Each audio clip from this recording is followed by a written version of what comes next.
Salam sejahtera bagi kita sekalian. Assalamualaikum warahmatullahi wabarakatuh.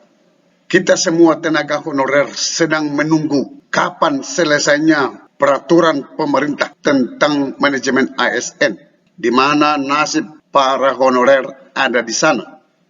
Penataan non-ASN atau pengangkatan honorer menjadi ASN ada di peraturan pemerintah tersebut.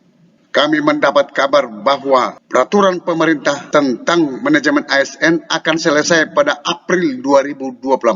Awal Maret 2024 akan dilakukan konsinyering. Konsinyering ini adalah merupakan tindakan yang harus cepat dilakukan oleh DPR dan pemerintah, termasuk regulasi tentang pengangkatan honorer jadi ASN.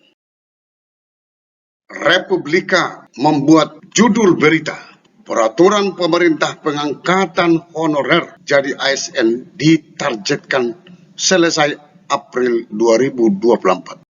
Ini diposting pada tanggal 25 Januari 2024. Ketua Komisi 2 DPR RI Ahmad Doli Kurnia Tanjung mengatakan, pihaknya akan terus mengawal proses pengangkatan honorer menjadi ASN, sebagaimana yang tertuang dalam Undang-Undang ASN yang baru. Menurut dia, saat ini pemerintah masih menyusun terbitnya peraturan pemerintah sebagai peraturan pelaksana Undang-Undang ASN pengganti Undang-Undang Nomor 5 2014. Pak Doli menyampaikan, kita terus mengawal sebagaimana komitmen kita dengan pemerintah.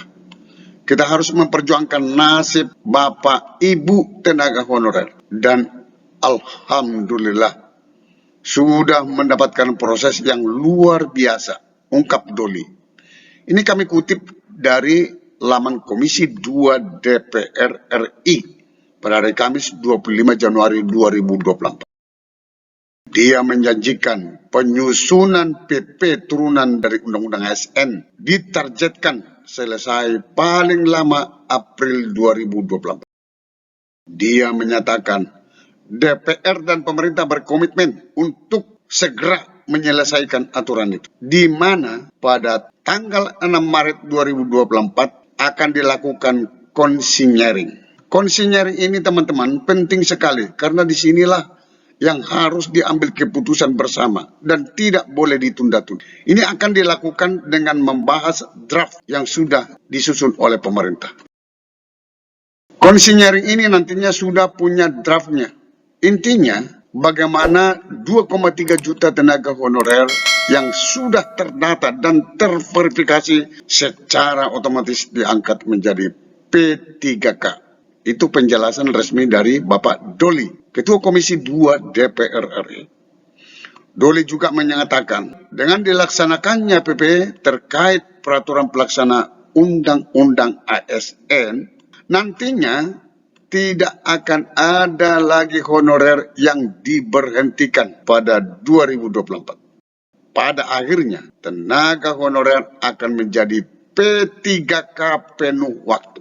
Kemudian prosesnya melalui pendekatan P3K paruh waktu.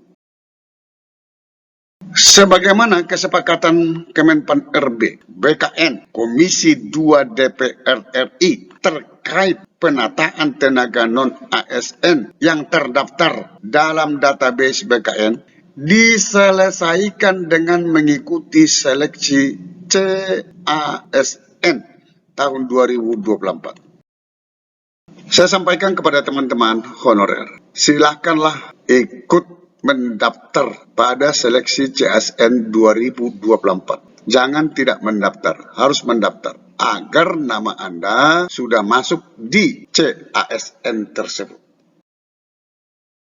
Kenapa harus dilakukan melalui seleksi? Karena itu untuk menggambarkan kualitas dan kemampuan kompetensi masing-masing tenaga honorer. Nanti siapa peringkat yang terbaik secara berurutan, itulah yang ditetapkan menjadi P3K penuh waktu. Yang selebihnya nanti akan diangkat menjadi P3K paruh waktu. P3K paruh waktu ini secara bertahap akan diangkat menjadi P3K penuh waktu. Ada yang menarik teman-teman ya, bagaimana proses perpindahan P3K paruh waktu menjadi P3K penuh waktu? Mari kita lihat. Ternyata teman-teman, ketentuan mengenai mekanisme seleksi pengangkatan P3K paruh waktu akan diatur dalam peraturan menteri. Itu disampaikan oleh Menpan RB Abdullah Azwar Anas. Kita bersabar, kita doakan supaya segera selesai peraturan pemerintah tentang manajemen ASN ini, khususnya pengangkatan honorer menjadi P3K. Sampai ketemu pada video berikutnya di channel ini. Jangan lupa dukung terus channel ini dengan cara klik subscribe, like, dan loncengnya. Semoga bermanfaat. Wassalamualaikum warahmatullahi wabarakatuh. Shalom.